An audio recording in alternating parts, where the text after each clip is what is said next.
How's it going, guys? My name is Zach with the Movie Castle, and today we're going to be taking a look at Tales from the Darkside. This is Season 4, Episode 10, and this one's entitled Payment Overdue. It originally aired February 14th, 1988, so Valentine's Day, but also the day that Darkside got back from winter break. So that's kinda cool. The episode is directed by John Drury and stars Maura Swanson, Louis Arlt, and Wanda DeJesus. And this episode was one that started off and I thought maybe it would have potential. Like, it's a standard Darkside bottle episode. Only 2 on-screen actors, only 1 location. Classic Darkside budgetary issues. And it's a classic jerk gets her comeuppance story. This is about a debt collector who starts receiving phone calls from a mysterious ghost of one of her deceased clients. So yeah, a pretty standard plot structure there, but when we got into the episode, there were a few little interesting details, and they seemed to be portraying the characters kind of well-rounded with an interesting backstory, and I thought maybe, just maybe, this might be something a little bit more than a low-budget episode of Darkside that's another jerk gets her comeuppance tale. But no, sadly it kind of all crashed and devolved at the end. There's a reveal that you kind of see coming, and once it gets into the final act, it gets so incredibly on the nose and so incredibly preachy. And yeah, the writing started off like it was going to take a 3-dimensional rounded view of the subject and maybe do something surprising with it, but at the end of the day, it just turned into another B-side, and that was ultimately pretty disappointing. So yeah, not a huge recommendation or anything, just another kind of forgettable B-side episode, and sad that it wasn't any more than that. But all that being said, let's talk a little bit more about the plot. I'm not gonna ruin the end, so no major spoilers, but I do want to break down and analyze a few things and talk about what works and doesn't. So again, no major spoilers, but from here on out, let's take a bit of a deeper dive. We open up with this lady on the phone. She works for a debt collection agency, and we get to see her pull a few scumbag moves. For example, in one case, she's clearly trying to trick an old man into getting more money out of him, and in another, a little girl answers the phone, and she winds up scaring her, and now she thinks her mom's going to go to jail or something. Her boss eventually calls, and from the conversation with the boss, we get to hear about their unsavory business tactics, but in a little bit of a twist, we get her asking for a better commission rate, and her boss kind of blows her off. I really do like this detail because it shows that she herself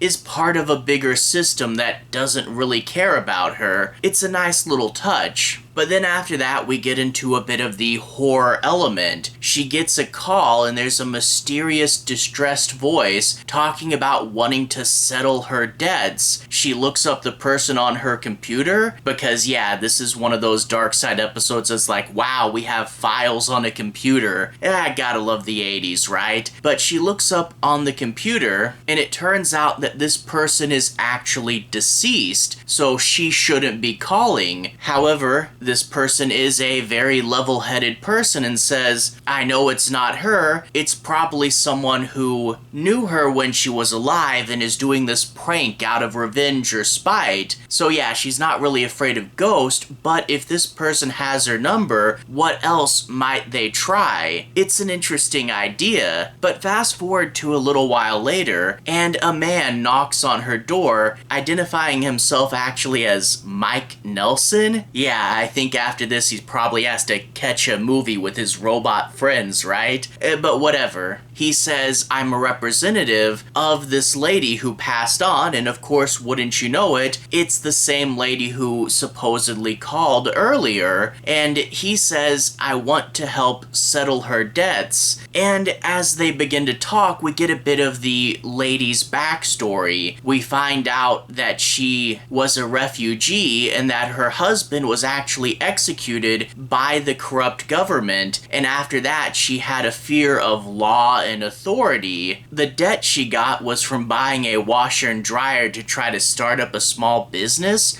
which I Don't know how well that would take off because laundromats already exist, but I mean, props for trying. And after that, we learn that she had a brain tumor. Combine all that together, and the characters speculate if her falling out the window was indeed an accident, but can't dwell on that. YouTube doesn't like me talking about stuff like that. Well, in and among the papers, there's a picture of a guardian angel, and we find out that the lady believed that this angel was going to help her out, and it's kind of weird that it's tucked in and amongst her legal papers, but whatever, let's move on. Well, it turns out the representative, the debt collector, finds him really easy to talk to, and she begins to open up about her own past. You see, she had an abusive ex-husband who, in addition to implied physical abuse, turns out was just living off paychecks from the government, and when she broke away from this guy, she kind of developed a negative view towards poor people, and she says anyone with the proper motivation can dig themselves out of that hole. I did it, I escaped it myself, and if I was put in any one of their positions, I would be okay. I know how to crawl out. And I do love this motivation. I do love how it explains her lack of sympathy, and also giving her a past traumatic event caused by someone who she relates to being like all these people she's dealing with every day. You can see how her hatred has a root inside of her character, and it makes her really interesting and multi-leveled. And that's honestly one of the things that gave me hope for this episode. I was thinking, okay, we wrote her character really well, maybe we're going to do something interesting with her and not just turn it into an incredibly tropey story. And to be honest, it also kind of reminds me of, do you remember the episode, I think it was called My Own Place? In that episode, they blamed this random guy that worked at a bank for like all the poverty in India, even though again, he was just some random guy. In this episode, it's not as bad as that. You can see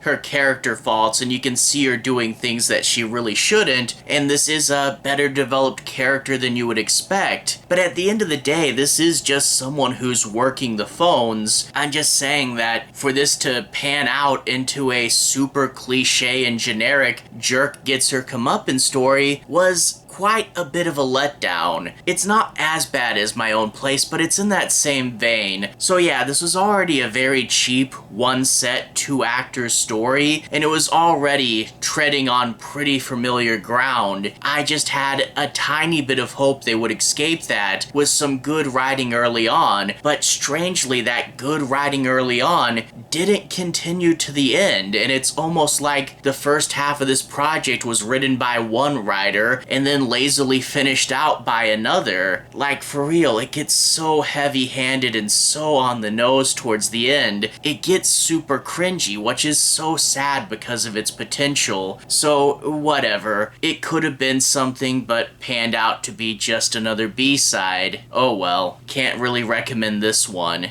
Anyway though, to everyone who's watched so far, thank you for watching. To everyone who's liked and subscribed, thank you. You really are helping the channel out. I'll leave a relevant playlist on the bottom. This should be my Tales from the Darkside playlist. If you want to see me review the past episodes of the show, you should be able to find them there. Anyway, have a good day. I'll see you guys again very, very soon. Playlist here. Have a good day now.